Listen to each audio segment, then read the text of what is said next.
مجيد أعوذ بالله من الشيطان الرجيم بسم الله الرحمن الرحيم إن الدين عند الله الإسلام சங்கைக்குரிய அல்லாஹுவின் நல்லடியார்களே, எல்லாம் வல்ல அல்லாஹுவின் பேரருளும் நபிகள் நாயகம் ஸல்லல்லாஹு அலைஹி வஸல்லம் அவர்களது நல்லாசியும் நம் அத்தனை பேர் மீதும் நிலவுமாக. அல்லாஹும் அவனது ரசூலும் எந்தெந்த காரியங்களை எடுத்து நடக்க வேண்டும் என்று நமக்கு கட்டளையிட்டுள்ளார்களோ அவை அனைத்தையும் எடுத்து நடக்கவும், எவைகளை தவிர்த்து நடக்க வேண்டும் என்று உத்தரவு பிறப்பித்துள்ளார்களோ அவை அனைத்தையும் தவிர்த்து நடக்கவும் ஆரம்பமாக எனக்கும் உங்களுக்கும் நான் வசியத்து செய்து கொள்கிறேன். அல்லாஹ் தௌஃபீக் செய்வானாக. ஆமீன். சங்கைக்குரிய பெருமக்களே, குதுபுஸ் ஜமான் அஷேக் அப்துல் காதிர் தைக்கா சாஹிப் வலியுல்லாஹ் நாயகம் ரலியல்லாஹு தஆலா அன்ஹு அவர்களுடைய அருந்தவ புதல்வர் தைக்கா அஷேக் முஹம்மது சாலிஹ் வலியுல்லாஹ் ரலியல்லாஹு தஆலா அன்ஹு அவர்களினுடைய நினைவாக நமது முஹியுத்தீன் மஸ்ஜிதில் பல ஆண்டு காலமாக நடைபெற்று வரக்கூடிய இந்த உருஸ் முபாரக்கில் இன்றைய தினம் குடும்ப நல வாழ்வு என்ற தலைப்பின் கீழ் நான் பேசுவதற்கு இருக்கிறேன். கண்ணியத்திற்குரிய பெருமக்களே, இன்றைக்கு அல்ஹம்துலில்லாஹ் நமது ஊரிலே பல நிக்காஹுகள், கல்யாணங்கள் நடந்து கொண்டிருக்கிறது. இந்த கல்யாணத்தில் இணையக்கூடிய மணமக்களுடைய வாழ்வை அல்லாஹ் வளமானதாக ஆக்கி வைப்பானாக. அவர்கள் நீடித்து நல்ல சந்ததிகளை பெற்று நிம்மதியான சிறந்த ஒரு வாழ்க்கையை வாழ்வதற்கு வல்ல அல்லாஹ் தௌஃபீக் செய்வானாக. குடும்ப வாழ்க்கை என்பது மிக அழகானது. முதலாவது தோன்றிய உறவு என்பது கணவன் மனைவி என்ற உறவுதான். வலுவான உறவு என்று சொன்னால் தாய் பிள்ளையினுடைய உறவு என்று சொல்லுவார்கள். தாய்க்கும் பிள்ளைக்கும் இருக்க உறவு இருக்குதே, அது ரொம்ப வலுவானது என்று குறிப்பிடுவார்கள். ஆனால் முதல் உறவு என்று எடுத்துக்கொண்டால் அது கணவன் மனைவி உறவுதான். சையதுனா ஆதம் அலைஹிஸ்ஸலாம் அவர்கள் அன்னையர் திலகம் ஹவ்வா அலைஹிஸ்ஸலாம் அவர்களை திருமணம் முடித்த போது ஏற்பட்ட உறவு கணவன் மனைவி என்ற உறவுதான். அதான் முதலாவதாக ஏற்படுது. எனவே அதற்கென்று ஒரு தனி சிறப்பு இருக்கிறது. முதல் உறவு என்பதால், கணவன் மனைவி என்ற முதல் உறவு என்பதால் அது ஒரு தனி சிறப்பு. ஆனால் பிற உறவுகள் இருக்கிறதே, தாய் தந்தை சகோதரன் சகோதரி மாமா மச்சான் என்ற உறவுகள் எல்லாம் இருக்கிறது அல்லவா, இதெல்லாம் இரண்டாவதாக மூன்றாவதாக நான்காவதாக ஏற்பட்ட உறவுகள். ஆனால் இந்த இரண்டாவது மூன்றாவது நான்காவது ஏற்பட்ட உறவுகள் என்பது இல்லாமல் ஆகாது. அந்த உறவுகள் இல்லாமல் போகாது. அப்படி போகுமா? போகாது. வாப்பாவுக்கும் மகனுக்கும் சண்டை. வாப்பா சொல்றார், நீ என் மகனை இல்லடா அப்படின்னு சண்டையில் சொல்றார். அவன் மகன் இல்லடா ஆயிடுமா? ஆகாது. ஒரு சகோதரன் இன்னொரு சகோதரியை பார்த்தோ சகோதரனை பார்த்தோ சொல்லுகிறான், நீ என்னுடைய அண்ணனே இல்லை, தம்பியே இல்லை, சகோதரனை இல்லை அப்படின்னு சொல்றான். அது சண்டையில் சொல்லலாம், கோபத்தில் சொல்லலாம், வெறுப்பில் சொல்லலாம். ஆனால் அப்படி இல்லாமல் ஆகிவிடுமா என்றால் ஆகாது. அவர் மௌத்தா போனாலும் அவர் வாரிசு பங்குக்கு அவர் வந்துடுவார், அவர் கொடுக்கணும். பாப்பாவுக்கு மகனுக்கு இடையில் பிரச்சனை ஏற்பட்டு ஒரு கோபத்தில் வாப்பா சொல்கிறார், நீ வீட்டுக்கு வராத, நீ என் பிள்ளையே இல்லை, போடா வெளியில் போடான்னு பற்றி விட்டார். வாப்பா மூத்தாயிட்டான்னு சொன்னால் அந்த வாப்பாவுடைய சொத்து அந்த மகனுக்கு வருமா வராதா? வரும். இதே போலதான் எல்லா உறவுகளும். இந்த உறவு என்பது முறியாது. ஆனால் முறியக்கூடிய ஒரே உறவு என்பது கணவன் மனைவி என்ற உறவு தான். கணவன் மனைவி என்ற உறவு மட்டும்தான் என்ன செய்யும்? இந்த முறிதல் என்பது வரும். முதல் உறவு முறியும் உறவு. அதை முறியாமல் பாதுகாத்து அழகான முறையில் சொர்க்கம் வரை கொண்டு செல்லக்கூடியவர்களினுடைய வாழ்க்கை என்பது ரொம்ப அழகானது, மேன்மையானது. எனவே இதை அடிப்படையாக வைத்துதான் இன்ஷா அல்லாஹ் இன்றைய உரை அமையும் என்பதை நான் சொல்லிக் கொள்கிறேன். குடும்ப வாழ்க்கை என்பது அழகான முறையிலே வாழ்வதற்கான எல்லா வழிவகைகளையும், அது இன்பமான வாழ்க்கையாக திகழ்வதற்கு எல்லா நெறிமுறைகளையும், மன மகிழ்ச்சியோடு எல்லா காலங்களும் இருப்பதற்கான எல்லா நெறிமுறைகளையும் நம் இதயவேந்தர் காத்தமுர் ரசூல் முஹம்மதுர் ரசூலுல்லாஹி ஸல்லல்லாஹு அலைஹி வஸல்லம் அவர்கள் நமக்கு கற்றுத் தந்திருக்கிறாங்க. எனவே இந்த உறவை அழகான முறையிலே கொண்டு செல்வது என்பது தார்மீக கடமை. கணவனுக்கும் கடமை இருக்குது, மனைவிக்கும் கடமை இருக்குது. அதிகமான பொறுப்பு யாருக்கு இருக்குதுன்னு சொன்னால் கணவனுக்கு தான். ஒரு மாப்பிள்ளை, ஒரு கணவனாக இருக்கக்கூடியவன் தான் அந்த குடும்பத்தை அழகாக கொண்டு செல்வதற்கான முதல் இன்ஜின். எனவே அதை கவனத்திலே கொண்டு ஒவ்வொரு ஆணும் தன்னுடைய குடும்பத்தை அழகிய நெறியிலே கொண்டு செல்ல வேண்டிய பொறுப்பிலே அவன் இருக்கிறான். அதற்கு நெருக்கமான பொறுப்பு ஒரு மனைவிக்கும் இருக்கிறது, இல்லைன்னு சொல்லலை. ஆனாலும் அதை சமாளித்து அழகான முறையிலே கொண்டு செல்வது என்பது ஒரு ஆணுக்கான பொறுப்பு, அதிக பொறுப்பு என்பதை நாம் விளங்கிக் கொள்ளணும். இதில் காரணம் என்ன அப்படின்னா, இந்த ஒரு ஆண் அவன் சம்பாதிக்கிறவன், அவன் கல்யாணத்துக்கு முன்னாலே சம்பாதிக்கிறான். சம்பாதித்து அம்மாவுக்கு கொடுக்குறான், சகோதரிகளுக்கு கொடுக்குறான், தன்னுடைய ராத்தா தங்கச்சி அக்கா தங்கச்சிக்கு கொடுக்குறான். கல்யாணம் முடிந்ததற்கு பிறகு அவன் தன்னுடைய மனைவிக்கும் கொடுக்க வேண்டிய கட்டாயம் அவனுக்கு வருது இல்லையா? மனைவிக்கு கண்டிப்பாக கொடுக்கணும். அப்படி கொடுக்கும் பொழுது அவன் அதே சம்பளத்தை தான் வாங்குறான்னு வச்சுக்கோங்க. ஏற்கனவே என்ன சம்பளம் வாங்கினானோ ஒரு கம்பெனியில் ஒரு 50,000 ரூபா வாங்குறான், 60,000 ரூபா வாங்குறான், அல்லது 70,000 ரூபா வாங்குறான். அதே சம்பளம் தான் இப்போது இருக்கிறது என்றால், இப்போ அவன் மற்றவர்களுக்கு கொடுக்கறதுல குறையுமா குறையாதா? ஏற்கனவே உம்மா கொடுத்துக்கிட்டு இருக்கிறான். உதாரணத்துக்கு ஒரு 50,000 ரூபாய் சம்பளம் வாங்குறான்னு வைங்க. அவன் என்ன செய்வான்? தன்னுடைய தாய்க்கு என்ன செய்யறான்? 50,000 ரூபாயில் ஒரு 25,000 ரூபா அனுப்புகிறான். தன்னுடைய சகோதரிகள் சகோதரன் இருக்கிறான், அவங்களுக்காக என்ன செய்யறான்? ஒரு 10,000 ரூபாயை அனுப்புகிறான். ஆக மீதி 15,000 ரூபா அவனுக்கு இருக்குது. அந்த 15,000 ரூபாயில் அவனுடைய செலவிற்காக ஒரு 5,000 ரூபா வச்சுக்கிறான். கம்பெனி அவனுக்கு அகாமடேஷன் கொடுத்துருக்குது, சாப்பாடு கொடுக்குதுன்னு வச்சுக்கிடுவோம். மீதி 10,000 ரூபாயை அவன் சேமிப்பில் அவன் போடுறான். இப்போ கல்யாண காட்சிகள் வரும்பொழுது அதுக்கு செலவழிக்க வேண்டியது வருதா இல்லையா? சரி, இப்போ கல்யாணம் முடிஞ்சது, அதே 50,000 ரூபா தான் நம்ம வாங்கி கொண்டு இருக்கிறான் என்றால், இப்போ மனைவிக்கும் கொடுக்கணுமே. மனைவி கொடுக்கறது ஃபர்லாச்சு. இப்போ அவளுக்கு கொடுக்கறதுன்னு வரும் பொழுது அப்போ தாய்க்கு கொடுக்கறது கொஞ்சம் குறையுமா இல்லையா?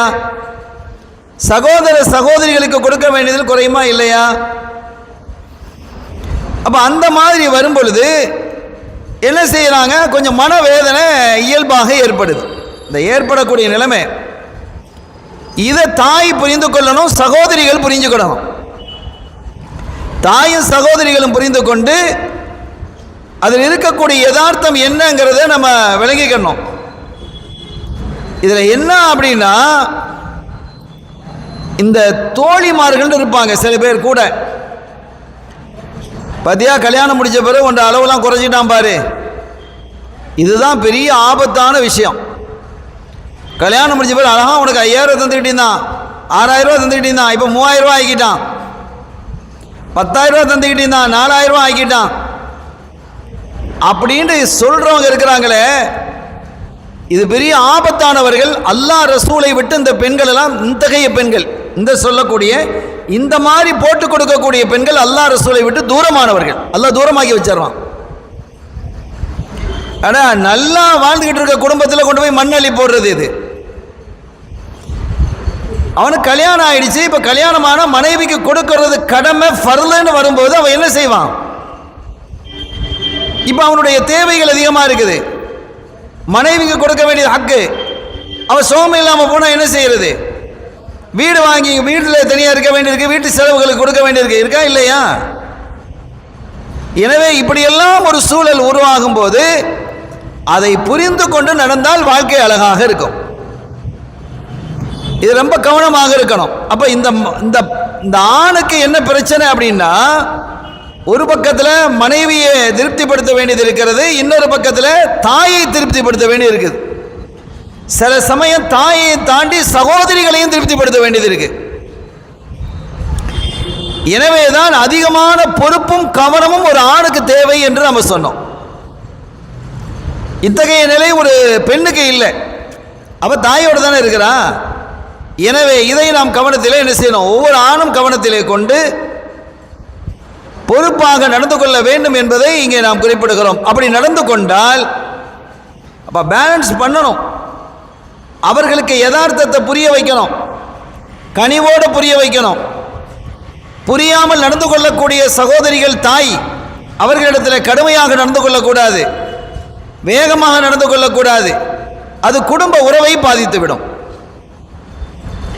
குடும்பத்தில் இருக்கக்கூடிய சந்தோஷத்தை போக்கிவிடும், மன மகிழ்ச்சியை அகற்றிவிடும், சங்கடத்தையும் சந்தேகங்களையும் கொண்டு வந்துடும். எனவே அருமையான பெருமக்களே, குடும்ப நல வாழ்வு என்பது ஒரு பெரிய அல்லாஹ் கொடுக்கக்கூடிய ஒரு பெரிய நியாமத்தாக கருதணும். சின்ன விஷயங்களெல்லாம் எடுத்துக்கிட்டு பெருசாக ஆகக்கூடாது. ஸல்லல்லாஹு அலைஹி வஸல்லம் அவர்களிடத்தில் ஒரு சஹாபி வாராங்க, தன்னுடைய மனைவியை பற்றிய குறைகளை சொல்றாங்க. ஸல்லல்லாஹு அலைஹி வஸல்லம் அவங்க கேட்குறாங்க, உங்கள் மனைவி இடத்துல நல்லதே இல்லையான்னு கேட்குறாங்க. அவகிட்ட நல்ல காரியமே இல்லை. இல்லை, நிறைய இருக்குல்ல, நிறைய இருக்கா இல்லையா? அப்போ அதுக்கு இதை பொருந்திக்கிட்டு போங்க, இதை தூக்கிட்டு வர்றீங்களே, அப்போ நல்ல காரியத்தை சொல்லணுமா இல்லையா? நீங்கள் இதெல்லாம் ஒரு பெரிய மேட்ரா அப்படிங்கிற மாதிரி ஸல்லல்லாஹு அலைஹி வஸல்லம் சொல்லி அனுப்புகிறாங்க. எனவே இந்த அடிப்படையில் நடந்துக்கிடணும். அதே மாதிரி குடும்ப நல வாழ்வு அப்படின்னு வரும் பொழுது, இதுதான் தலைப்பு நமக்கு, நல வாழ்வு, அழகான முறையில் வாழ்றது. அப்போ குடும்பத்தில் பிரச்சனையே வராதா? வரும், வரலாம். ஆனால் அதை எப்படி நம்ம கையாளுவது என்பதில் தான் முறை இருக்கு. ஒரு குடும்பத்தில் பிரச்சனை வந்தா அதை கையாளுவதற்கான முறை இருக்கிறது. கோபப்பட்டு பொங்குவது என்பது குடும்பத்தை அந்த உறவை முறித்து விடும், உடைத்து விடும். முதல்ல கோபம் இருக்கக்கூடாது, அதை நிதானமாக கையாளணும். அதையும் ஸல்லல்லாஹு அலைஹி வஸல்லம் அவர்கள் சொல்றாங்க, அவ்வளல் கலபி ஜுனூபுன் அவ்வளல் கலபி ஜுனூனுன் வாஹிருஹு நதமுன். கோபத்தினுடைய துவக்கம் இருக்கிறது, அது பைத்தியக்காரத்தனம், அதனுடைய இறுதி என்பது கை சேதம் அப்படிங்கிறாங்க. கோபத்தினுடைய துவக்கம் என்பது பைத்தியக்காரத்தனம். அவன் கோபத்தில் அவன் என்ன பேசுறேன் என்ன செய்யறேன்னு தெரியாம எதையோ செஞ்சு முடிச்சிருவான். ஆனா அதனுடைய கடைசியில் அடா இப்படி பேசிட்டோமே, இப்படி நடந்துக்கிட்டோமே, இதை செஞ்சிட்டோமே கோபத்தில் அப்படின்னு கை சேதப்படுவான் என்று ஸல்லல்லாஹு அலைஹி வஸல்லம் சொல்றாங்க. எனவே இந்த விவகாரங்கள் வரும் பொழுதெல்லாம் எப்படி நடந்து கொள்ள வேண்டும் என்றால் மென்மையாகவும் அழகாகவும் நிதானமாக கையாளணும். அப்பதான் குடும்ப நல வாழ்வாக அது அமையும். எடுத்தன் கவிழ்த்தன்லாம் என்ன செய்யக்கூடாது, செயல்படக்கூடாது. பக்குவமாக என்ன செய்யணும், அதை பேசணும், பக்குவமாக ஸ்டெப் எடுத்து வைக்கணும்.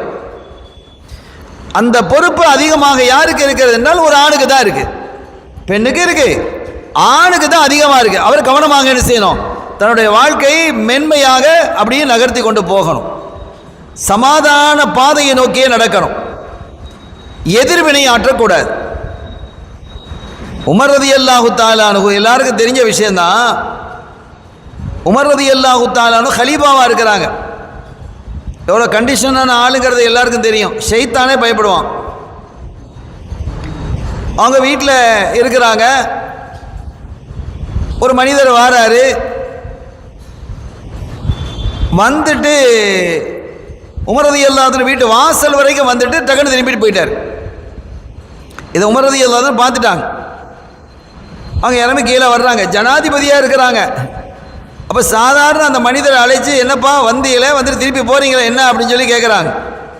இல்லை ஒன்றுமில்லை அமீருல் மோமினீன். இல்லை என்ன பார்க்க தான் நீங்கள் வந்தீங்க, ஏதோ சொல்ல வந்தீங்க, திருப்பி உடனே போயிட்டீங்க, நான் கவனிச்சுட்டு தான் இருக்கிறேன், என்னங்கிற தைரியமாக சொல்லுங்கள் அப்படிங்கும்போது அப்பா அவர் சொன்னார், அமீருல் மோமினீன், என் மனைவி கொஞ்சம் நாக்கு நீளமாக இருக்கு, கடுகடுன்னு பேசுகிறான், தடாபடான்னு நடக்கிறான், நிறைய பேசிடுறான். அதனால் அவளை பற்றி கம்ப்ளைண்ட் பண்ணுறதுக்காக தான் உங்கள் இடத்துல வந்தேன். நீங்கள் கூப்பிட்டு கொஞ்சம் எச்சரிப்பீங்களே, பேசுவீங்களே, நசீஹத்து செய்வீங்களே அப்படிங்கிறதுக்காக உங்கள் வீட்டில் சொல்ல வந்தா, நீங்கள் வீட்டில் உட்காந்துக்கிட்டு இருக்கிறீங்க, உங்கள் மனைவி அதுக்கு மேலே பேசிக்கிட்டு இருக்கிறாங்க.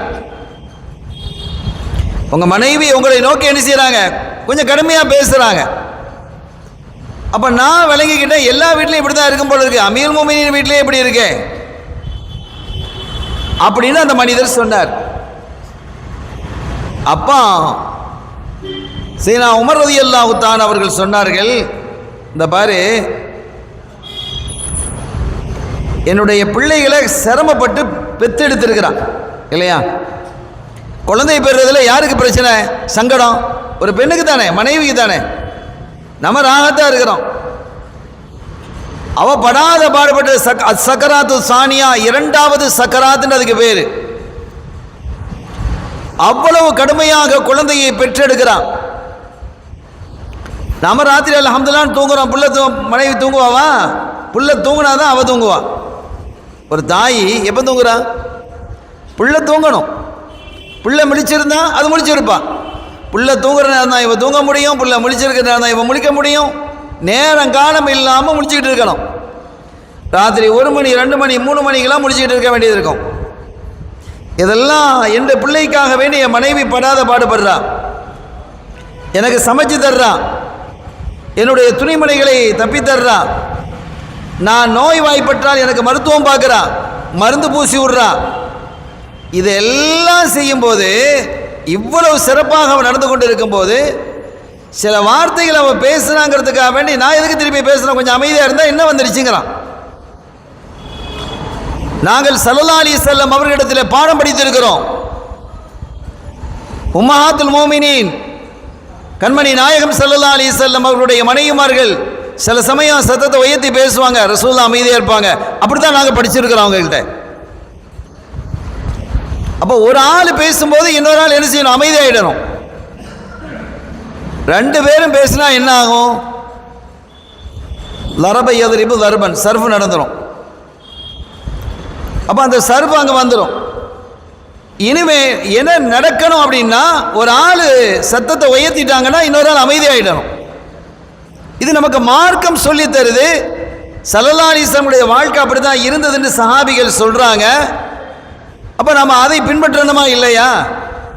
அந்த மாதிரி நம்ம பின்பற்றிட்டு போனால் வாழ்க்கை அமைதியாக ஆகிடும். ஒரு கட்டத்தில் ஆயிஷா நாயர் ரலியல்லாஹு தஆலா அவர்களோட ஸல்லல்லாஹு அலைஹி வஸல்லம் அவர்களுக்கு ஒரு வாக்குவாதம் நடக்குது. ஆயிஷா நாயகி கேட்குறாங்க, என்ன நீங்கள் நபிங்கிறதுனால கூட பேசுகிறீங்களோ அப்படிங்கிறாங்க. அல்லாஹ்வின் தூதர் என்பதால் நீங்கள் கூட பேசுகிறீங்களோ அப்படின்னு கேட்குறாங்க. ஸல்லல்லாஹு அலைஹி வஸல்லம் அப்படி சிரிச்சுக்கிட்டே அதை கடந்து போகிறாங்க.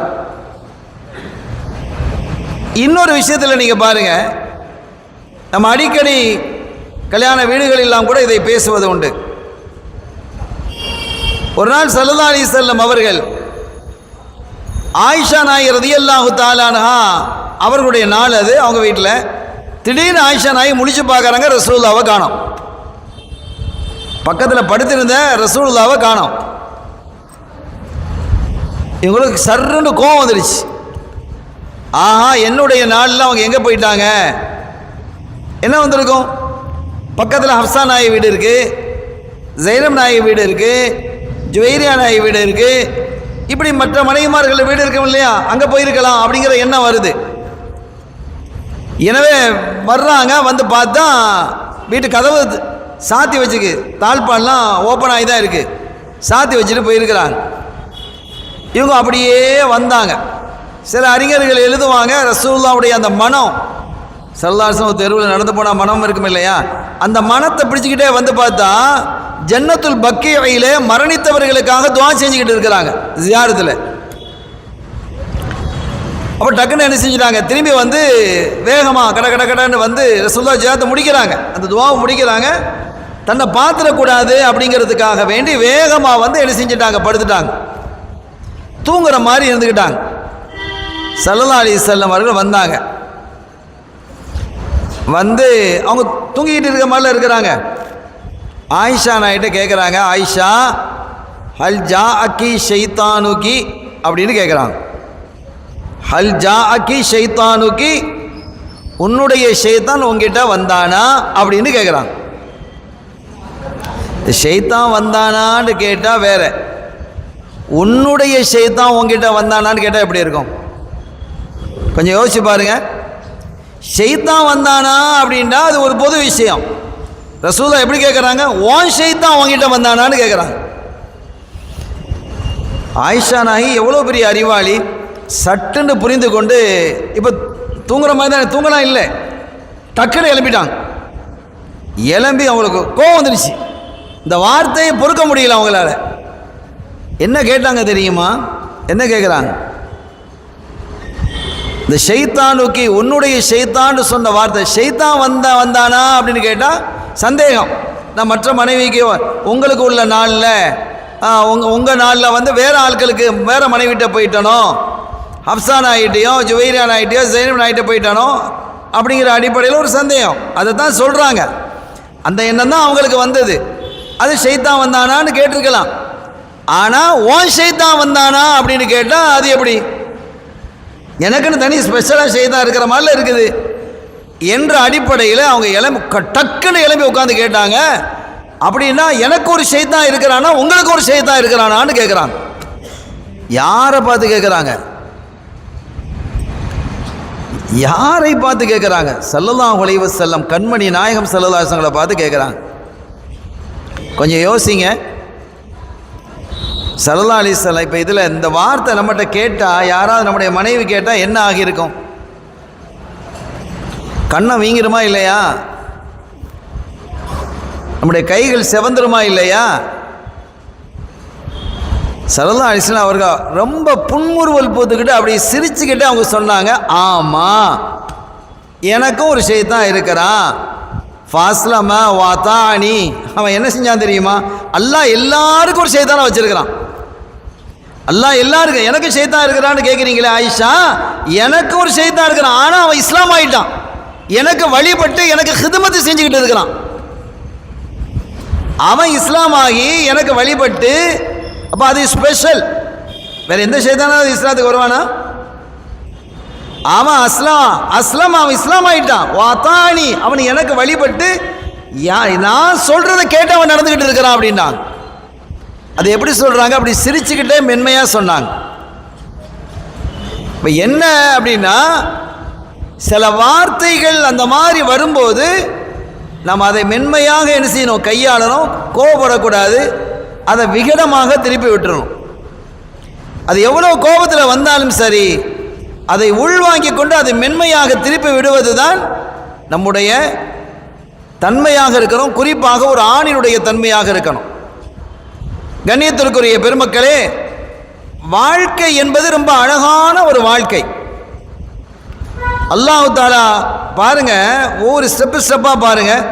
குழந்தையாக இருக்கிறார், குழந்தையாக இருக்கிறாள், கொஞ்சம் வளர்றாங்க, அதுக்கப்புறம் சிறுவர் சிறுமியாக வாழ்றாங்க, அதுக்கப்புறம் கொஞ்சம் பையனாக வளர்ந்து, அதுக்கப்புறம் இளைஞனாக வாழ்ந்து, அதற்கு பிறகு ஆள் நல்ல உயரமாக வளர்ந்துட்டார். இப்போ கல்யாணம். இப்போ மாப்பிள்ளையாவி கணவன் ஆகிட்டார். மகனாக இருந்தவர் கணவனாக என்ன செய்கிறாரு? ப்ரொமோஷன் ஆகிறார். இது ப்ரொமோஷன் தானே இது? அப்போ ஒரு வாழ்க்கையில் அவர் அடுத்த ஸ்டெப்புக்கு வர்றார். அதற்கு பிறகு குழந்தையை பெற்று விட்டால் வாப்பாவாக ப்ரொமோஷன் ஆகிறார். அதற்கு பிறகு அவர் அப்பாவாக ப்ரொமோஷன் ஆகிறார், பாட்டனாராக. இப்படி ஒவ்வொரு ஸ்டெப்பு வரும் பொழுதும் அவரிடத்தில் பண்பும் கனிவும் அன்பும் அதிகரித்து கொண்டே இருக்கணும். இதுதான் வாழ்க்கை. அது கொஞ்சம் கொஞ்சமாக மேலே வர வர வர வயசு போக போக அன்பு அதிகரிக்கணும், நிதானம் அதிகரிக்கணும், கனிவான தன்மை அதிகரித்து கொண்டே இருக்கணும். இதுதான் மிக முக்கியமானது. அந்த மாதிரி அல்லாஹ் தந்திருக்கக்கூடிய நியாமத். எத்தனையோ மக்களுக்கு குழந்தை இல்லாமல் இருக்கு, அல்லாஹ் குழந்தை பாக்கியத்தை கொடுப்பானாக. அப்போ அதெல்லாம் அல்லாஹ் தந்திருக்கக்கூடிய நியாமத். நம்மை ஒரு தந்தை என்ற நிலைக்கு கொண்டு வந்தது மனைவி தான்.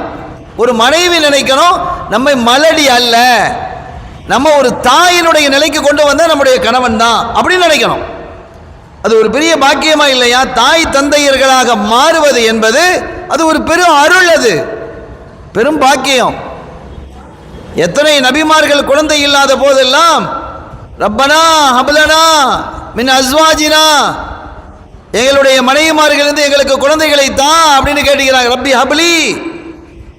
எத்தனை நபிமார்கள் குழந்தைகளை கேட்டு அல்லாஹ்விடத்தில் மன்றாடி இருக்கிறாங்க. அது பாக்கியங்கிறது நம்ம விளங்குறோம். எனவே அப்படி ஒரு பாக்கியம் நமக்கு கிடைக்கும் பொழுது நாம் என்ன உணரணும், எப்படி சிந்திக்கணும் அப்படின்னா, நம்மை தந்தையாக அவள் ஆக்கியவள். அவள் எப்படி சிந்திக்கணும்? நம்மை தாயாக ஆக்கியவன் நம்முடைய கணவன் அப்படின்னு சிந்திக்கணும். இந்த சிந்தனைகளை நம்முடைய இதயத்தில் சரியாக பதித்து கொண்டால் குடும்ப வாழ்வு நல வாழ்வாக அமையும். அதே போல கணவனினுடைய வரவு அறிந்து செயல்படும். ஒரு கட்டத்தில் இவன் அம்மாவோட இருக்கும்போது, பாப்பாவோட இருக்கும்போது, பாப்பா பெரிய வசதியில் இருந்திருக்கலாம், பாப்பா பெரிய வசதியில் இருந்திருக்கலாம். இப்போ கணவனோடு வரும்பொழுது அந்த வசதி அந்த அளவுக்கு அவட்ட வசதி இல்லை என்றால், அந்த கணவனினுடைய வசதிக்கு தகுந்தவாறு தன்னுடைய வாழ்க்கையை அமைச்சுக்கணும். தமிழ் அழகாக சொல்லுவான், விரலுக்கு தகுந்தவாறு வீக்கம். அவன் அப்படி இருக்கிறான், இவன் இப்படி இருக்கிறான், அவன் அங்கே போறா, இவன் இங்கே போறா, அவன் அந்த ட்ரெஸ் போடுறா, அந்த ட்ரெஸ் போடுறா, அதை வாங்கியிருக்கிறான், இதை வாங்கியிருக்கான், அப்படி பார்க்கக்கூடாது. நம் கணவனால் அது முடியுமா? நம் கணவனால் அதை தருவதற்கு சாத்தியமா? அப்படிதான் பார்க்கணுமே தவிர அதை விட்டுட்டு பக்கத்து வீட்டுக்காரி, தோழி, அவ இதெல்லாம் பார்க்கக்கூடாது. இந்த தன்மையோடு வாழ்வதுதான் குடும்ப நல வாழ்வு. வாழ்க்கை என்பது அழகா இருக்கணும். மனைவியை சந்தோஷப்படுத்துவது இபாதத் என்று சொல்லி தந்தாங்க ஸல்லல்லாஹு அலைஹி வஸல்லம். மனைவியை இவர் எங்கே எந்த மார்க்கமாவது சொல்லுமா, எந்த மதமாவது சொல்லுமா, மனைவியை சந்தோஷப்படுத்துவது வணக்கம் என்று வேறு எங்கேயாவது இருக்கா? நீங்கள் சொல்லுங்க பார்க்கலாம். கண்மணி ஸல்லல்லாஹு அலைஹி வஸல்லம் அவங்க சொன்னது மட்டும்தான். எவ்வளோ அழகாக அந்த வாழ்க்கையை இன்பகரமாக ஆக்கி வச்சிருக்கிறாங்க. இதில் சொன்னால் இதுக்கு குடும்ப சம்பந்தப்பட்டதான் நீங்கள் நல்ல விளங்கிக்கிடணும். குடும்பத்தில் உள்ள ஒரு மனைவியினுடைய வாயில் நீங்கள் உணவை ஊட்டி விடுவது சதக்காவினுடைய தர்மத்தை, தர்மத்தினுடைய நன்மையை தரும் அப்படின்னு சொல்றாங்க. மனைவியினுடைய வாயில ஊட்டி விட்டா அது சதக்கா, அதனுடைய தர்மத்தினுடைய நன்மையை தரும் அப்படின்னாங்க. இங்க என்ன நோக்கம் அப்படின்னு கேட்டா, தர்மம் செய்வதனுடைய நன்மையை பெறுவதனுடைய நோக்கம் அல்ல. ரெண்டாவது அது மெயின் நோக்கம் அல்ல. நீங்க நல்லா புரிஞ்சுக்கிடணும். ஸல்லல்லாஹு அலைஹி வஸல்லம் அவர்களினுடைய ஒவ்வொரு ஹதீதையும் விளங்குவது என்பது ஒரு அற்புதமானது. ஹதீதை எப்படி விளங்கணும் நீங்க பாருங்க. ஹதீதை நாம் எப்படி விளங்கணும் அப்படிங்கிறதுக்கு நான் இதை சொல்றேன். எப்படி விளங்கணும் அப்படின்னா, மனைவியினுடைய வாயில ஊட்டி விடு அப்படிங்கிறது அதனுடைய நோக்கம். சதக்கா அப்படி ஊட்டி விட்டால் தர்மத்தினுடைய நன்மை கிடைக்கும், தர்மம் செய்தனுடைய நன்மை கிடைக்கும், அது ரெண்டாவது. ஆனா மனைவியினுடைய வாயில ஊட்டுவதன் மூலமாக இரண்டு உள்ளங்களுக்கு இடையிலையும் அன்பு அதிகரிக்கிறது. சைக்காலஜிக்கலா ஸல்லல்லாஹு அலைஹி வஸல்லம் அதைத்தான் அங்கே கொண்டு வந்தாங்க. கல்புகளுக்கு இடையில அன்பு அதிகரித்திடணும், அந்த குடும்பம் வலுவான குடும்பமாக இருக்கணும், வலிமையான குடும்பமாக இருக்கணும் அப்படிங்கிறதுல கண்ணும் கருத்துமாக இருந்தாங்க. குடும்ப உறவு முறிந்து போகக்கூடாது என்பதிலே ஸல்லல்லாஹு அலைஹி வஸல்லம் அவர்கள் மிகவும் ஆர்வமாக இருந்தாங்க. அதனால தான் இந்த மாதிரி காரியங்கள் எல்லாம் செய்ய சொன்னாங்க. ஸல்லல்லாஹு அலைஹி வஸல்லம் மனைவிமார்களிடத்தில் சஹாபிகள் கேட்குறாங்க, ரசூல் ஸல்லல்லாஹு அலைஹி வஸல்லம் அவர்களை நாங்கள் பள்ளிவாசலில் பார்க்குறோம், எப்படி நடந்து கொள்கிறார்கள் என்பது எங்களுக்கு தெரியும். பஜாரில் பார்க்குறோம், எப்படி நடந்துக்கிறாங்க நான் பார்க்குறோம். தோழர்களோடு எப்படி நடக்கிறதுங்கிறத சஹாபிகள் பார்க்குறாங்க. கொடுக்கல் வாங்கல் செய்யும் போது எப்படி நடக்கிறது அப்படிங்கிறத பார்க்குறாங்க. இந்த வம்பு பிடிச்சவன் வழக்கு பிடிச்சவன்லாம் வந்து ஏடாகூடமாக பேசும்போது எப்படி நடந்துக்கிறாங்க அப்படிங்கிறத பார்க்குறாங்க. கடையில் போய் ஒரு பொருளை வாங்கும் பொழுது எப்படி நடந்து கொள்ளணும் அப்படிங்கிறத பார்க்குறாங்க. அவர்களிடத்தில் பல்வேறு பிரச்சனைகள் தீர்வுக்காக வரும் பொழுது எப்படி நடந்து கொள்கிறார்கள் அப்படிங்கிறத சஹாபிகள் பார்க்குறாங்க. இதெல்லாம் நாங்கள் பார்க்குறோம். ஆனால் வீட்டுக்குள்ளே எப்படி நடக்கிறாங்கங்கிறது எங்களுக்கு தெரியாது. வீட்டுக்குள்ளே வந்து அவங்க எப்படி நடந்துக்கிடுவாங்க அப்படின்ட்டு யார்கிட்ட கேட்குறாங்க? உம்மஹாத்துல் மோமினீன்கள்கிட்ட கேட்குறாங்க. சஹாபிகள் தாய்மார்கள் தானே கேட்குறாங்க. அப்போ அவங்க சொன்னாங்க, அதனுடைய கருத்தை மட்டும் நான் சொல்கிறேன். ஸல்லல்லாஹு அலைஹி வஸல்லம் அவர்கள் வீட்டுக்கு வந்துட்டா முதலாவதாக வந்தால் அவர்கள் பல் துலக்குவார்கள் அப்படிங்கிறாங்க. வீட்டுக்குள்ளே போனால் முதல்ல என்ன செய்வாங்களாம்? ப்ரஷ் பண்ணுவாங்க, மிஸ்வாக் செய்வார்கள். ஃபர்ஸ்ட் முதல்ல அதை தான் அவங்க செய்வாங்க. அதற்கு பிறகு நாங்கள் செய்யக்கூடிய வேலைகளில் எங்களுக்கு துணையாக இருப்பாங்க. கிழிஞ்சு போன ஆடையை தச்சு தருவாங்கங்கிறாங்க. ஆட்டில் ஒட்டகத்தில் பால் கறப்பாங்கன்னு சொல்கிறாங்க. இந்த வேலையெல்லாம் அவங்க செய்வாங்க. அப்போ எங்களுக்கான வேலைகளிலே அவங்க என்ன செய்வாங்க? பங்கு பெறுவார்கள் அப்படிங்கிறாங்க. இப்போ ஒரு வீட்டில் கொஞ்சம் வேலைகள் கூடி போச்சு, வேலைக்காரி வரல. அன்றைக்கி வேலை நிறைய இருக்குது, சட்டி பொட்டிலாம் கழுவ வேண்டியது கொள்ளதெல்லாம் இருக்குது. பொண்டாட்டி கிடந்து அவ்வளோத்தையும் மாரடிச்சுட்டு கிடக்கிறா. இந்த கழுவுனை சொல்கிறான், ஏங்க இங்கே வாங்கலை, இந்த சட்டிலாம் கொண்டு வந்து கொஞ்சம் அடுக்குங்களேன், அன்றைக்கி வேலைக்காரி வரல, அதெல்லாம் அந்த ட்ரேயில் கொண்டு வந்து கொஞ்சம் அடுக்கி வச்சுருங்களேன். ஆமாம் எனக்கு இதுதான் வேலை அப்படின்னு நம்ம போனோன்னு வைங்க, எரிச்சல் வருமா இல்லையா? எரிச்சல் வரும் அவளுக்கு. அதில் நியாயம், எரிச்சல் வருவது என்பது நியாயம். அது அல்லாமல் அவள் கழுவிக்கிட்டே இருக்கும்போது இவரே போய் கொஞ்சம் கழுவி எல்லாத்தையுமே கொண்டு மேலே வைக்கிறான்னு வைங்க, ஏங்க இப்படிலாம் செய்கிறீங்க, நான் வைக்க மாட்டானா சொல்வாளா இல்லையா? இதுதான் குடும்ப நல வாழ்வு. அவள் கழுவிக்கிட்டே இருக்கும்போது நீங்கள் போய் 2 பாத்திரத்தை கழுவுங்களேன், கை தேஞ்சிருமா? அப்படி கழுவினால் அவன் என்ன சொல்லுவான்? என்னங்க இதெல்லாம் நீங்கள் இந்த வேலையெல்லாம் நீங்கள் செஞ்சுட்டு எல்லாரும் இப்போ நீங்கள் போய் உட்காருங்க, கொஞ்சம் போய் ரெஸ்ட் எடுங்க, நீங்கள் வெளியெல்லாம் போயிட்டு வந்திருக்கிறீங்க, வியாபாரத்துக்கு போயிட்டு வந்திருக்கிறீங்க, கடையில் உட்காந்துக்கிட்டு மாரடிச்சுட்டு வந்திருக்கிறீங்க, போய் படுங்க, இதெல்லாம் நாங்கள் பார்க்க மாட்டோமா அப்படின்னு அவங்க சொல்லிடுவாங்க. இதுதான் அன்பை அதிகப்படுத்துவது, இதுதான் குடும்ப நல வாழ்வுக்கான அடையாளம். இப்படி தான் இருக்கணும். இதை விட்டுட்டு அவங்களுக்கு உதவி செய்கிறத விட்டுட்டு நம்ம ஏடாகூடமாக நம்ம பேசினால் இதான் என் வேலையா, அந்த வேலையை நீ பார்த்துக்கப்பா, இது இவர் வேறு சொல்வார், அப்போ அந்த வேலையை நான் செய்கிறேன், நீ கடையில் போய் நீ வியாபாரம் பார்க்குறியா? இதெல்லாம் மடத்தனமான பேச்சு. இந்த மாதிரி பேச்சு பேசக்கூடாதுங்கிறாங்க. ஸல்லல்லாஹு அலைஹி வஸல்லம் உலகத்திலேயே ரொம்ப பிஸியானவங்க யார்? ஸல்லல்லாஹு அலைஹி வஸல்லம் தான். அவங்கள விட பிஸியானவங்க யாராக இருக்க முடியுமா? யாரும் இருக்க முடியாது. அவ்வளோ பிஸி. ஏன்னா நானும் சரி நீங்களும் சரி, உங்கள் குடும்பத்துக்கு நீங்கள் தலைவன், என் குடும்பத்துக்கு நான் தலைவன் வச்சுக்கிறோம். வேணா உங்கள் சகோதரி இருப்பாங்க, அந்த குடும்பத்தை பார்க்க வேண்டிய பொறுப்பு உங்களுக்கு இருக்கலாம், அவ்வளோதானே. ஊர் பூரா நீங்கள் பார்க்குறீங்களா? ஊர் பூரா உள்ள பிரச்சனைகளை தீர்த்து வைக்க வேண்டிய அவசியம் உங்களுக்கு இருக்கா? ஸல்லல்லாஹு அலைஹி வஸல்லம் கியாம பரிவந்தம் வரக்கூடிய அந்த உம்மாவினுடைய அத்தனை பிரச்சனைகளுக்கும் தீர்வு சொல்லணும். சொன்னவர்கள் வாழும் காலத்திலே, இந்த மையத்தில் வாழும் காலத்திலேயே எவ்வளவு பிரச்சனைகள் அவர்களிடத்தில் வந்தது. சஹாபிகளுடைய குடும்பத்தினுடைய பிரச்சனைகள் வரும், அதை தீர்த்து வைப்பாங்க. எதிரிகள்கிட்ட இந்த ஆபத்துகள் வரும், அதற்கான தயார்பட வேண்டியது இருக்கும். அல்லாஹ்வினுடைய கட்டளைகள் இறங்கி கொண்டிருக்கும், அதை மக்களுக்கு எடுத்து சொல்ல வேண்டியது இருக்கும்.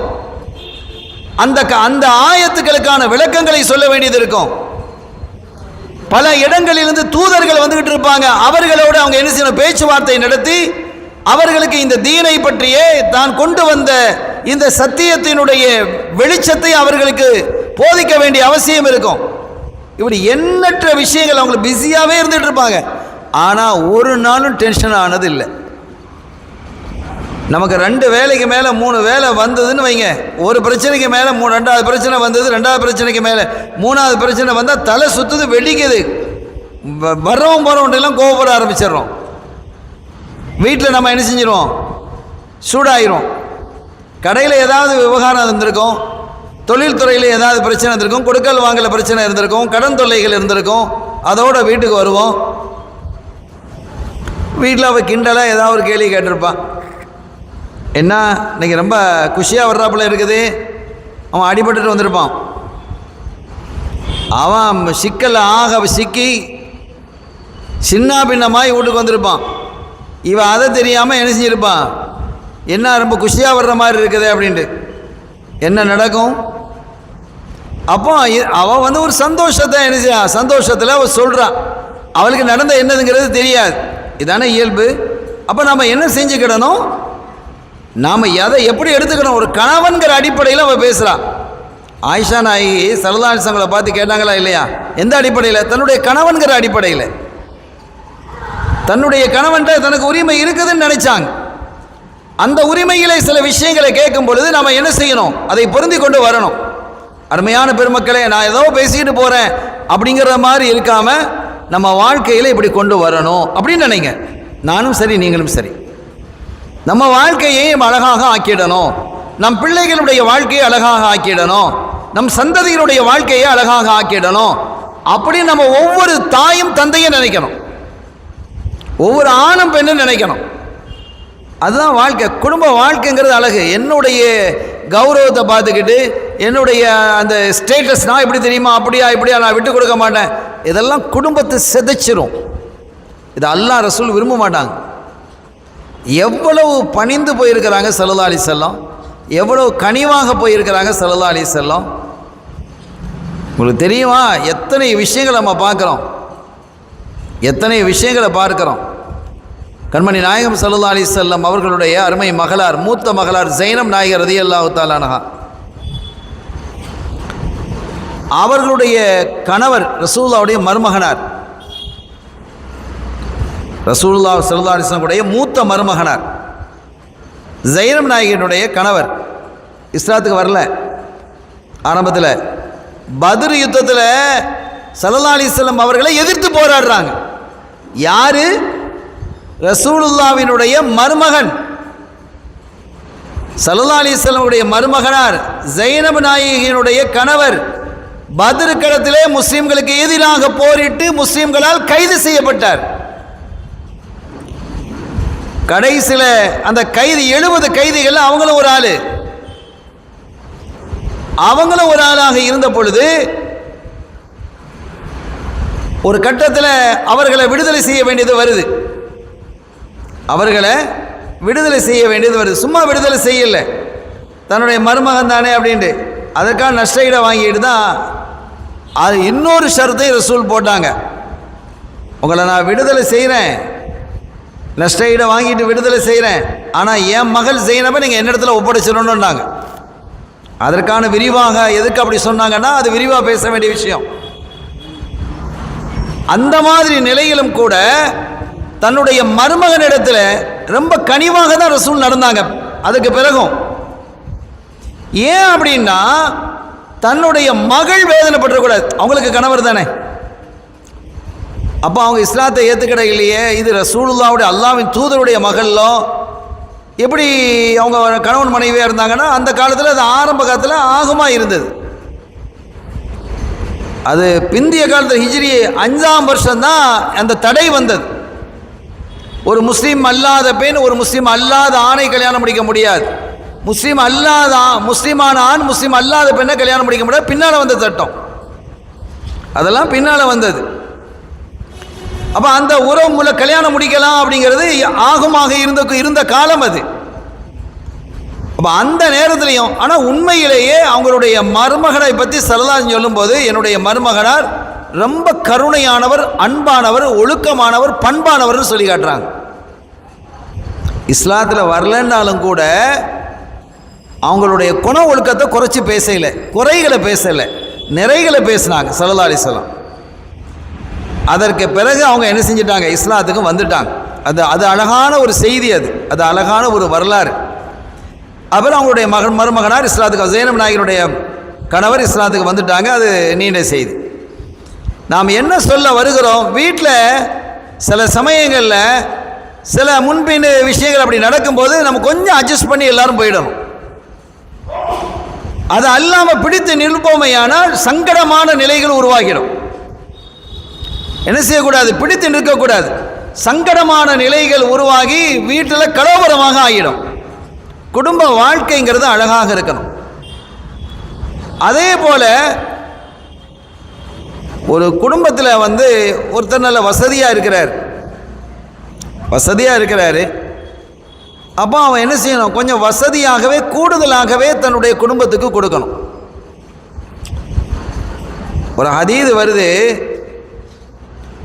யார் தன்னுடைய குடும்பத்தாரிடத்தில் விசாலமாக நடந்து கொள்கிறாரோ அவரிடத்தில் அல்லாஹ் விசாலமாக நடந்து கொள்வான். அப்போ பாருங்க, மனைவிக்கு நீங்கள் விசாலமாக கொடுத்தா அல்லாஹ் என்ன செய்யறான், உங்களுக்கு விசாலமாக தருகிறான் என்று கண்மணி ஸல்லல்லாஹு அலைஹி வஸல்லம் குறிப்பிடுறாங்க. அப்போ நாம விசாலமாக நடக்கும்போது அல்லாஹ் நம்ம இடத்துல விசாலமாக நடக்கிறான். சில பேர் அந்த கணக்கு பார்க்கறதுலே இருக்கக்கூடாது. மனைவி மக்களுக்கு கொடுக்கறதுல என்ன செய்யக்கூடாது, கணக்கு பார்க்கக்கூடாது. அதுக்காக இஸ்ராஃப் செய்யலான்னு அர்த்தம் இல்லை. இஸ்ராஃப் செய்யக்கூடாது, வீண் வரையும் செய்யக்கூடாது. ஒரு மனைவி நல்ல உணவு சாப்பிட விரும்புகிறாங்க, கொடுங்க. நல்ல பானம் குடிக்கணும்னு விரும்புகிறாங்க, கொடுங்க. நம்ம ஊரில் தான் வகை வகையான சர்பத்து இருக்குது. ஆனால் அது வீண் வரையும் செய்யக்கூடாது. அடுத்தபடி மனசு கேட்கறதையெல்லாம் சாப்பிட்டுக்கிட்டே இருக்கணும், மனசு கேட்கறது மாதிரி உடையெல்லாம் போட்டுக்கிட்டே இருக்கணும்னு நினைக்கக்கூடாது. அது ஆபத்து. அது ஒவ்வொருவரும், அது ஆணும் சரி பெண்ணும் சரி எல்லாம் நினச்சிக்கிட்டோம்.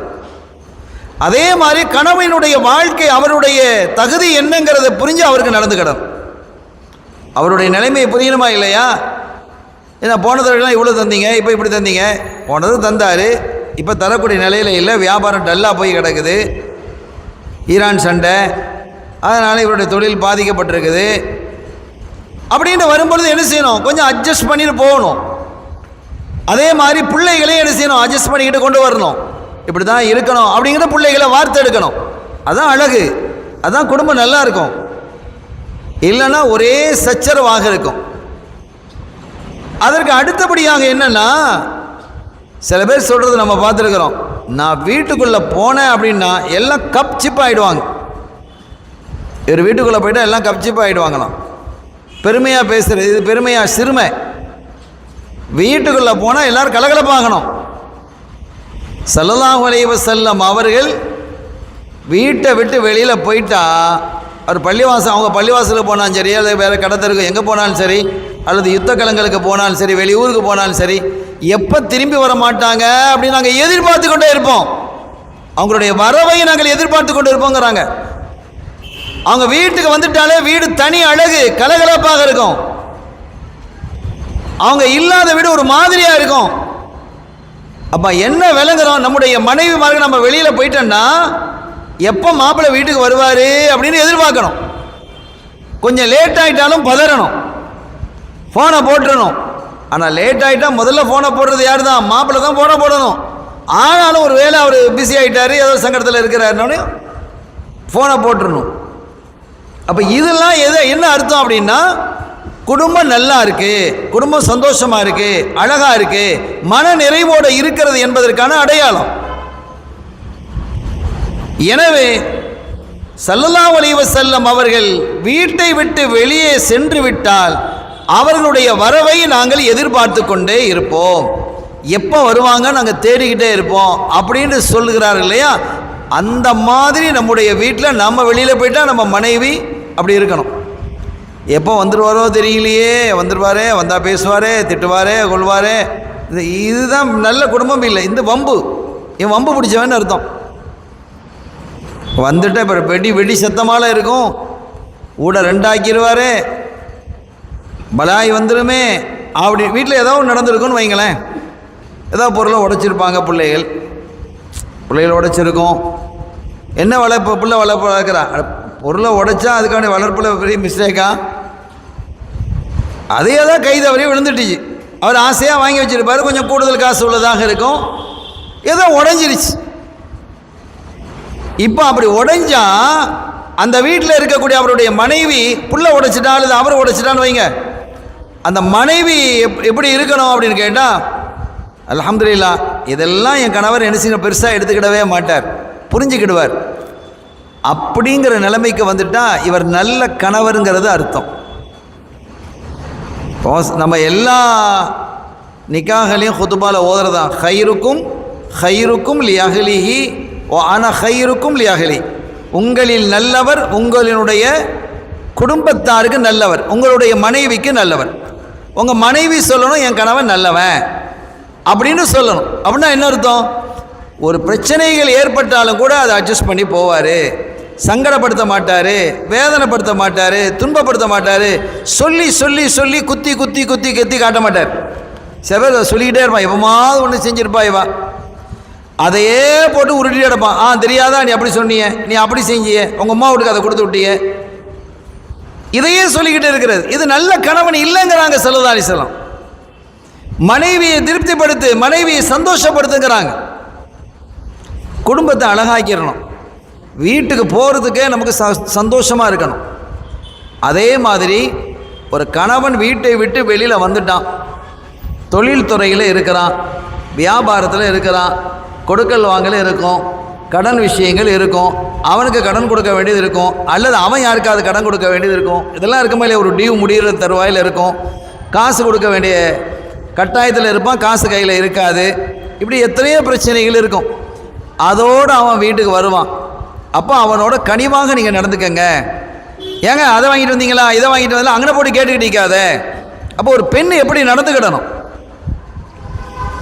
ஏங்க நீங்கள் நொங்கு கம்மியாக தானே போட்டு விற்கிறானா, சீன்னு கிடக்குதாமே, கொஞ்சம் அள்ளிட்டு வந்தா என்ன? இவன் வம்பையும் வழக்கையும் அள்ளிட்டு வந்துட்டு இருக்கிறான், நொங்கு வாங்கிட்டு வர்ற மாதிரியா இருக்கிறான், அவன் நொங்கு மாதிரி நசிஞ்சு போய் கிடக்கிறான். அப்போ அதை நம்ம என்ன செய்யணும்? சூழ்நிலைகளை பார்த்து புரிந்து நடந்துக்கிடணும். அப்போ அந்த முகத்தை பார்த்துக்கிட்டே இன்றைக்கி ஏதோ ஒரு பிரச்சனை அப்படிங்கிறது தெரிகிற அளவுக்கு அந்த மனைவி பழகி இருக்கணும். வீட்டில் அவங்க நடந்துக்கணும். எல்லாமே கணவனுடைய பொறுப்பு அல்ல, மனைவிக்கும் பொறுப்பு இருக்கிறது. அந்த குடும்பத்தை அழகாக ஆக்குவது, நல வாழ்வாக அமைவதற்கு மனைவிக்கும் பொறுப்பு இருக்கு. அப்போ அவன் என்ன செய்யணும்? அவனுடைய நிலைகளை புரிந்து நடந்துக்கிடணும். அவனுடைய வசதியை தாண்டி என்ன செய்யக்கூடாது? தன்னுடைய ஆசைகளை விரிக்கக்கூடாது. ஓரளவு தான் அவனுக்கு உட்பட்ட நிலையை புரிஞ்சுக்கிடணும். அவன்கிட்ட வசதி இருக்குதுங்கிறதுக்காக வேண்டிய இதை வாங்கிட்டு வா இதை வாங்கிட்டு வான்னு கேட்கலாமா? அப்படி கேட்கக்கூடாது. அவன் கேட்குறான், என்னம்மா நீ ஒன்றுமே கேட்க மாட்டியா, நான் உனக்கு ஏதாவது விருப்பம் எதை சொல்லி நான் வாங்கிட்டு வர்றேன். வெளிநாட்டில் போயிருப்பான் அல்லது வெளிநாட்டில் இருப்பான், நான் வர்றேன். இல்லை என்ன நீங்கள் சிறப்பாக வந்து சேருங்க, அல்ஹம்துலில்லாஹ் எல்லாம் பரக்கத்தாக இருக்குது அப்படி சொல்கிற மனைவியில் எத்தனை பேர் இருக்கிறாங்க நீங்கள் பார்த்துக்கிறீங்களா? நம்ம குடும்பங்களில் பார்க்குறோம், எல்லாம் சிறப்பாக இருக்குது, நீங்கள் அல்ஹம்துலில்லாஹ்னு வந்து சேர்ந்தால் போதும் அப்படின்னு சொல்கிற மனைவியாக நம்ம இருக்கணும். நம்ம மனைவிமார்கள் இருக்கணும், நம்ம வீட்டில் உள்ள பிள்ளைகள் இருக்கணும். அதுக்காக நீ இப்படி சொல்லிட்டியே, அதான் என் பொண்டாட்டி அப்படி சொல்லிட்டான், என் பிள்ளை அப்படி சொல்லிட்டான், ஒன்றும் வாங்கிட்டு வரவானா, நீங்கள் நல்லா சிறப்பாக வந்து சேர்ந்தா போதுன்னு சொல்லிட்டான், அதுக்கான வீசின கையும் வெறுங்கையுமா நம்ம வரலாமா? நம்ம அப்படி வரக்கூடாது.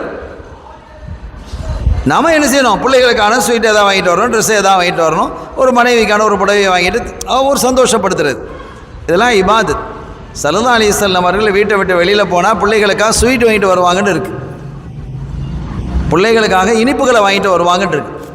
அப்போ நம்ம வெளியில் போயிட்டு நம்ம உள்ளே வரும்போது, வெளியில் போனோம், வெளியூருக்கு போகணுன்னு சொன்னால் வரும்போது என்ன செய்யணும்? கொஞ்சம் இனிப்புகளை வாங்கிட்டு வரணும்.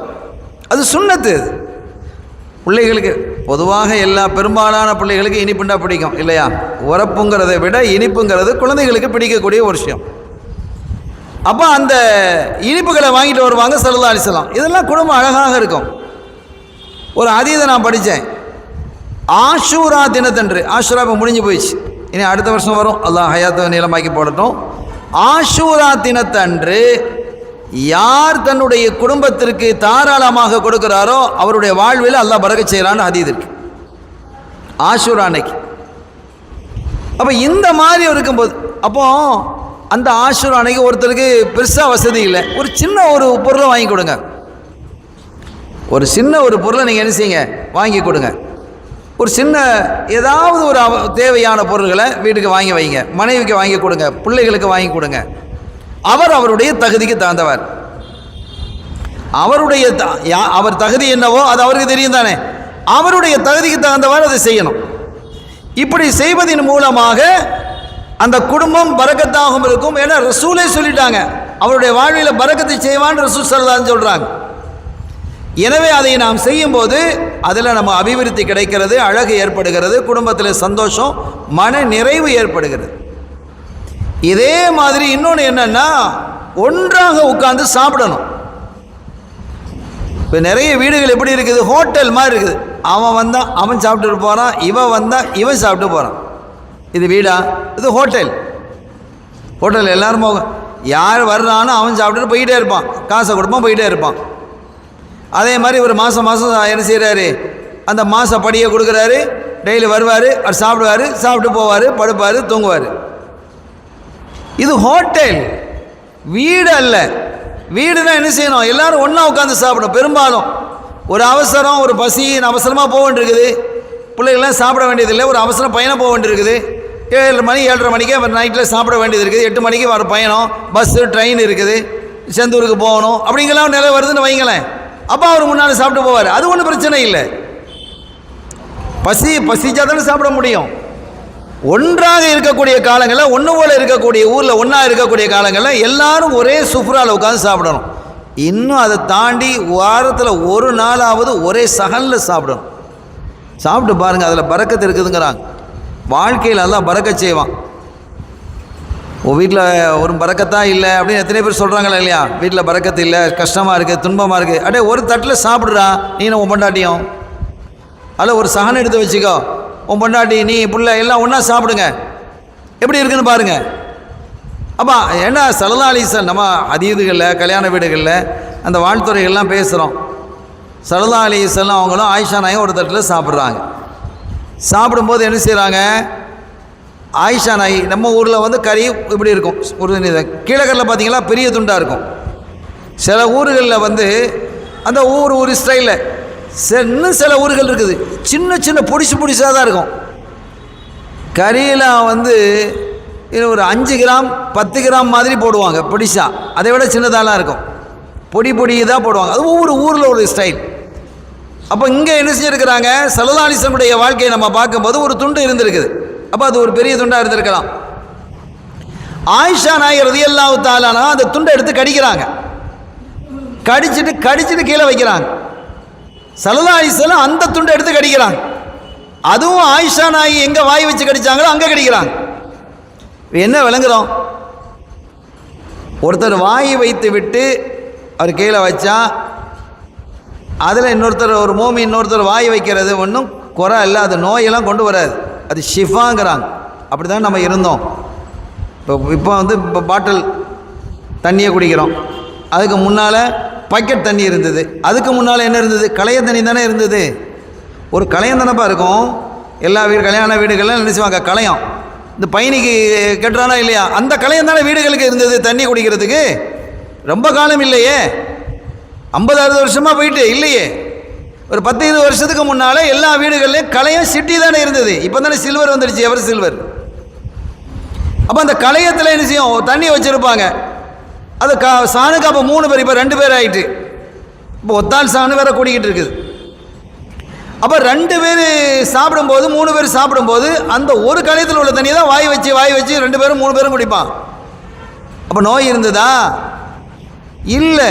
மருத்துவ வசதி பெருகிடுச்சு, நோயும் பெருகிடுச்சு. அப்போ ரீக்குல் மோமினி ஷிஃபாங்கிறாங்க ஸல்லல்லாஹு அலைஹி வஸல்லம். ஒரு மோமினுடைய எச்சில் ஷிஃபான்னாங்க. இப்போ ஹவுதுகளும் இல்லாமல் போச்சு. ஹவுதுகள் பாருங்க, நிறைய ஹவுதுகள் இல்லை. அந்த ஹவுதுடைய தண்ணிகள்லாம் ஷிஃபா. அது முகத்தை கழுவிடு தண்ணி அதில் விடுது, அதில் கை கழுவு தள்ளி விடுது. அப்போ அதை சாலிஹீன்களினுடைய எத்தனையோ சாலிஹீன்கள் இருப்பாங்க, அவங்களுடைய முகங்களுடைய தண்ணி அதில் விழுந்திருக்கும். இப்போ அதெல்லாம் நமக்கு என்ன செய்ய, இட வசதியை பொறுத்து இப்போ அதெல்லாம் கொஞ்சம் கொஞ்சமாக கேன்சல் ஆகி ஹவுதுகளே இல்லாமல் போச்சு. நிறைய பள்ளிகளில் நீங்கள் வெளியே ஊருக்கெல்லாம் போனால் அறவே ஹவுது இல்லை. ஒரு காலத்தில் ஹவுது தான் இருந்தது, இந்த பைப்பே இல்லை. இப்போ ஹவுதே இல்லைங்கிற நிலைமை உருவாகிட்டு இருக்குது. அதே மாதிரி நம்ம வீடுகளில் எல்லா வீடுகளையும் என்ன செஞ்சுட்டு இருந்தோம், கலையத்தில் தான் சாப்பிட்டுக்கிட்டு இருந்தோம். இப்போ தனித்தனியாக பாட்டில், ஒருத்தர் குடிச்சிட்டு வச்ச தண்ணியை நம்ம குடிக்க மாட்டோம். அப்படி ஒரு பழக்கத்துக்கு நம்ம ஆளாகிட்டோம். இதெல்லாம் செஞ்சது யார்? இனிமினாட். அவன் என்ன செஞ்சிட்டான், அவனுக்கு வியாபாரம் நடக்கணும் அப்படிங்கிறதுக்காக. அப்போ தண்ணி அவன் தண்ணி அவ்வளோ அடே ஒரு 300 உள்ள தண்ணியை வச்சுருப்பான், அல்லது 1 லிட்டரு 1/2 லிட்டரு தண்ணியை வச்சுருப்பான். குடிச்சிட்டு மிச்சம் இருக்கும். அப்போ அந்த மிச்சம் இருக்க தண்ணி எழுத கீழே தான் ஊற்றுறான். அவனுக்கு பிஸ்னஸ் நடக்குதா இல்லையா? அப்போ பிஸ்னஸ் கூடுதலாக இருக்கும். இதற்காக வேண்டி அவன் என்ன செஞ்சான், ஒரு பிஸ்னஸ்காரன் அவன் என்ன செய்கிறான், தன்னுடைய பிஸ்னஸை அதிகப்படுத்துவதற்கு நம்முடைய மனசை முதலாவதாக காயப்படுத்துகிறான். இதை அவன் குடித்த தண்ணியை நீ குடிக்காத அப்படிங்கிற மாதிரிலாம் ஏற்படுத்தி வச்சுட்டான். இது முஸ்லீம்களுக்கும் இது நோயாக பரவிடுச்சு. கல்யாண வீடுகளில் நீங்கள் பாருங்கள், எவ்வளவு பாட்டிலில் தண்ணி மிச்சம் இருக்குது. இதெல்லாம் நீங்கள் சேர்த்து எடுங்க, 100 பாட்டில் தண்ணி எடுக்கலாம். பெரிய கல்யாணங்களாக இருந்தால் 300-400 பாட்டில்களில் தண்ணி எடுக்கலாம், மிச்சம் இருக்குது அவ்வளோ தண்ணி. இப்போ இதெல்லாம் இஸ்ராஃபா இல்லையா? என்ன சொல்ல வர்றோம் அப்படின்னா, ஒரு கணவன் குடித்து வைத்து விட்ட மீத வச்ச தண்ணியை குடி, ஒரு மனைவி குடிச்சிட்டு வச்ச தண்ணியை கணவன் குடி, பிள்ளைகள் குடிங்க, அதெல்லாம் ஒன்றும் தப்பு இல்லை, அது ஒரு மேட்ரு கிடையாது. தப்பு இல்லைங்கிற மட்டுமில்லை, அது ஷிஃபா அப்படிங்கிறாங்க. குடும்பம் நலவாக இருக்கும். வீடுகளில் அதையா குறைஞ்சபட்சம் வீட்டுக்குள்ளேயாவது அது செய்யணுமா இல்லையா? வெளியில் தான் இல்லை, அது நடக்கமாங்கிறது தெரியல. எல்லாமே நிறைய மாறி போச்சு, எல்லாமே சிஸ்டமே மாறி போச்சு. அதெல்லாம் திருப்பி கொண்டு வர முடியுமா அப்படின்னும் நினச்சி பார்க்க முடியல. சஹன் எல்லாரும் ஒரு பந்திக்கு வச்ச பிறகு பிஸ்மில்லாஹிர் ரஹ்மானிர் ரஹீம் எல்லோரும் ஒன்று போல் சாப்பிடுவாங்க. இப்போ வைக்க பிஸ்மின்னு வேறு அது வேறு சொல்லிக்கிறாங்க. சாப்பிட்டுட்டு என்ன செய்யலாம், இவன் சாப்பிட்டுக்கிட்டு இருப்பான், அங்கே சாப்பாடு வச்சுட்டு இருப்பான். இவன் சாப்பாடை முடிச்சுட்டு போடு சோறு தரதுக்கு ஆள் இல்லை, அவன் அங்கே சோறு வச்சுட்டு இருப்பான். இப்போ ஒரே இடத்துல வச்சு முடிச்சிட்டோன்னு வைங்க, ஒரு இடத்துல வச்சு முடிச்சாச்சு, கம்ப்ளீட்டாக வச்சு முடிச்சாச்சு, பிஸ்மில்லா ஒன்று போல சாப்பிட்றாங்க. அப்போ மீதி அந்த பவுந்தவங்க என்ன செய்வாங்க, புளியானத்தை தூக்கிட்டு வருவான், போடு சோறை தூக்கிட்டு வருவான், இருக்குமா இல்லையா? இப்போ அதெல்லாம் மாறிடுச்சு எல்லாமே. இன்னொன்று ஒரு பெரிய மிஸ்டேக் என்னென்னா, கல்யாண வீடுகளில் சாப்பிட வர்றவங்களை யாராவது வாங்கன்னு அழைக்கிறாங்களா? என்ன நம்ம வீடு சேர்த்து தான் சொல்கிறேன். இந்த கல்யாணங்கள்லாம் நடக்கிறதுனால இது சேர்த்து பேசுவதற்கு எனக்கு உரிமை இருக்குது. இந்த மண்ணினுடைய மைந்தன் நான்.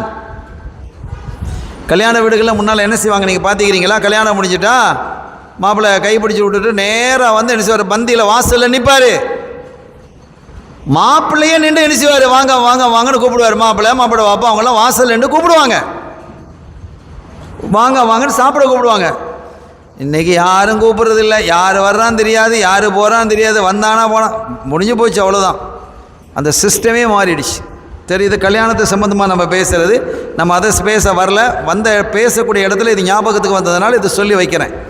இதெல்லாம் மீண்டும் வரணும்னு ஆசைப்படுறோம், ஆனால் வருமானு தெரியல. அருமையான பெருமக்களே, கண்ணியத்திற்குரிய பெருமக்களே, குடும்ப வாழ்க்கை என்பது அழகானது. குடும்ப வாழ்க்கை என்பது ரொம்ப அழகானது. அந்த அழகான வாழ்க்கையை நாம் உருவாக்குவதற்கு இந்த மாதிரி போதனைகளை நம்முடைய வாழ்க்கையில் கொண்டு வரணும். ஒரு கடினம் அல்ல, வாழ்க்கை என்பது கடினம் அல்ல, ரொம்ப லேசாக்கி வச்சுக்கிறாங்க ஸல்லல்லாஹு அலைஹி வஸல்லம். அவங்க வாழ்க்கையை, அவங்களுடைய வரலாற்றை நீங்கள் படிங்களேன், நம்ம பிள்ளைகளுக்கு படித்து கொடுங்களேன். மலேசியா கவர்மெண்ட் ஒரு சட்டத்தை கொண்டு வந்திருக்குது. உங்களுக்கு தெரியுமான்னு தெரியல, தெரிஞ்சவங்களும் இருக்கலாம். என்ன சட்டம் அப்படின்னா, ஒரு கல்யாணம் நடக்கிறதாக இருந்தால் சர்டிஃபிகேட்டு வேணும். என்ன சர்டிஃபிகேட் வேணும்? கல்யாணத்துக்கு முன்னால் மாப்பிள்ளையும் சரி பெண்ணும் சரி அவங்களுக்கான ஒரு கோர்ஸ் இருக்குது, அவங்களுக்கான ஒரு கோர்ஸ், அதை போய் படிக்கணும். அவங்க ஒரு கணவனுக்கான கடமை என்ன, கணவனுக்கான உரிமை என்ன, ஒரு மனைவிக்கான கடமை என்ன, மனைவிக்கான உரிமை என்ன, இதான் மெயின் அடிப்படை. இதை போய் படிச்சுட்டு வரணும். ஒரு 6 மாத கோர்ஸோ 1 வருஷ கோர்ஸோ 4 மாதம் ஏதோ ஒரு கோர்ஸ் இருக்குது.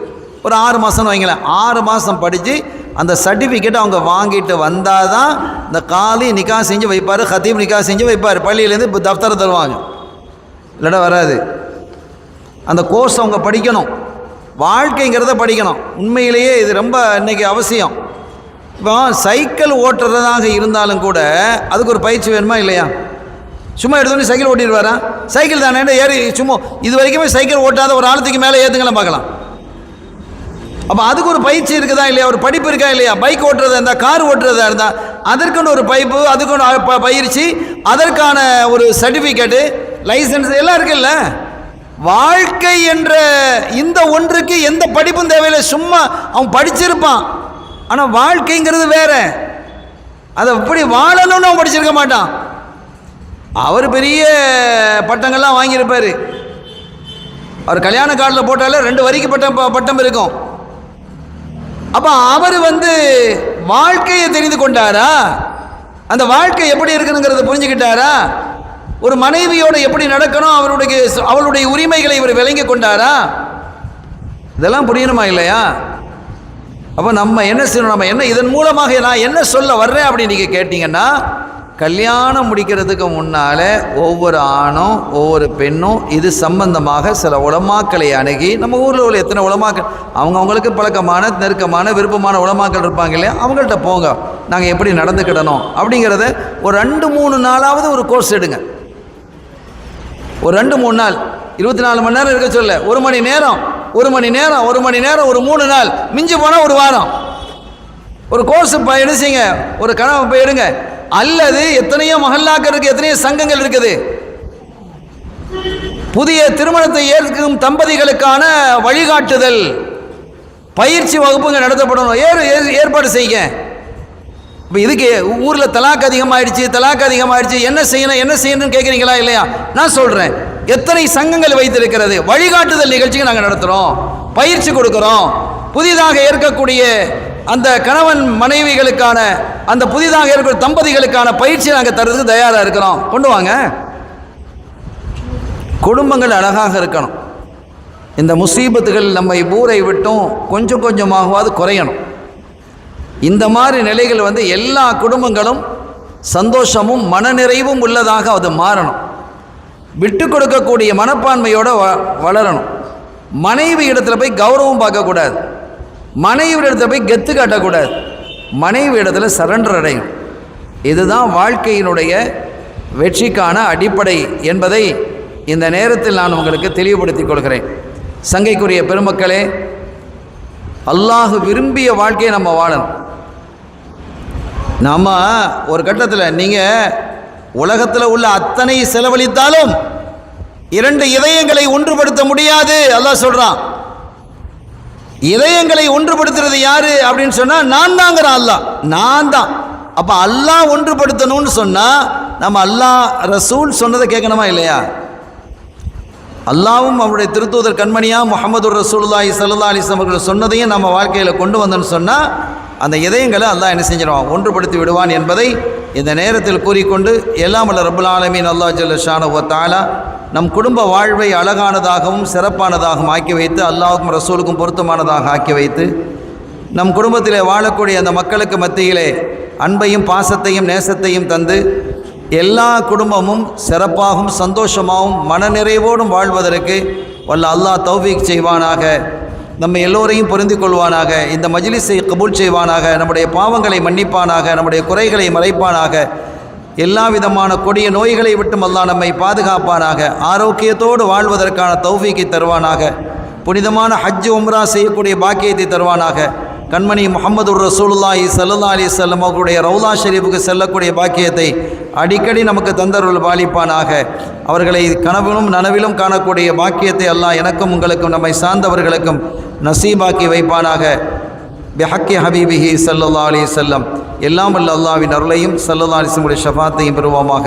வாய்ப்பளித்தமைக்கு நன்றி. வாஹிர் தஅவானா அல்ஹம்துலில்லாஹி ரப்பில் ஆலமீன். அஸ்ஸலாமு அலைக்கும் வரஹ்மத்துல்லாஹி வபரகாத்துஹு. அஸ்ஸலாமு அலைக்கும் வரஹ்மத்துல்லாஹி வபரகாத்துஹு.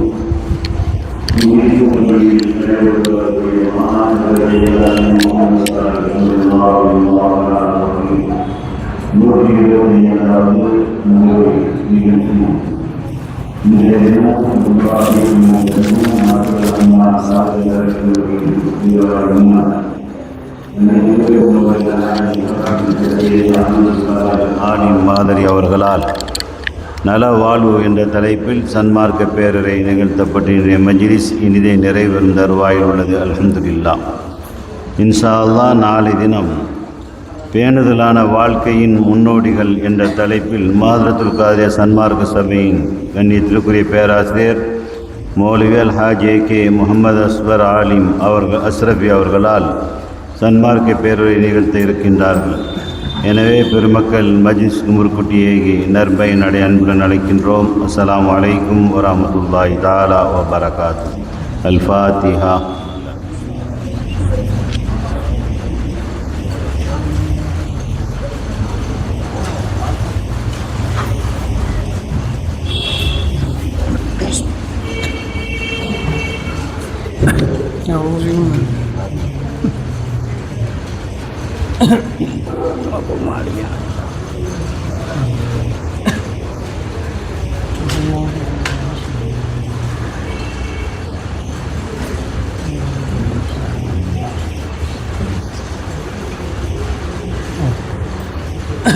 آمين. الحمد لله رب العالمين حمدا يوافي نعمه ويكافي مزيدا. واعف عنا يا كريم يا رحيم يا الله. اللهم صل على رسولك سيدنا ونبينا ومولانا محمد وعلى آله وصحابه سيدنا ونبينا مولانا محمد وبارك وسلم عليه صلاة تبلغنا بها المقصود هذا الكرم والجود عدد ما في علم الله صلاة دائمة بدوام ملك الله. اللهم أوسع ثواب ما قرأناه بركة ما صليناه وما مدحناه إلى حضرة مولانا محمد صلى الله عليه وسلم وإلى أشرف آله وأزواجه وذرياته وأهل بيته وإخوانه من الأنبياء والمرسلين صلوات الله وسلامه عليهم أجمعين وإلى أرواح الخلفاء الراشدين وسائر الصحابة والتابعين وإلى أرواح أئمة المجتهدين في الدين والعلماء العاملين والفقهاء والشهداء والصالحين وإلى أرواح أولياء الله تعالى في مشارق الأرض إلى مغاربها خصوصا إلى روح من نويناهم. اللهم قدس أسرارهم ونبذ ضرائهم واتل مقابرهم واجعل الجنة مأواهم وزدهم تشريفا وتكريما.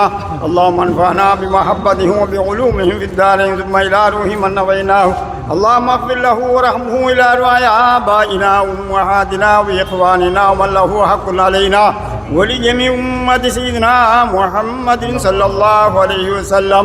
ربنا لا تزغ قلوبنا بعد إذ هديتنا وهب لنا من لدنك رحمة إنك أنت الوهاب. ربنا ظلمنا أنفسنا وإن لم تغفر لنا وترحمنا لنكونن من الخاسرين. ربنا آتنا في الدنيا حسنة وفي الآخرة حسنة وقنا عذاب النار. ربنا رب ارحمهما كما ربياني صغيرا. وصلى الله تعالى وسلم وبارك على خير خلقه ونور عرشه سيدنا محمد وآله وصحبه أجمعين. سبحان ربك رب العزة عما يصفون وسلام على المرسلين والحمد لله رب العالمين. سبحان ربك رب العزة عما يصفون وسلام على المرسلين والحمد لله رب العالمين. آمين. سبحان ربك رب العزة عما يصفون وسلام على المرسلين والحمد لله رب العالمين.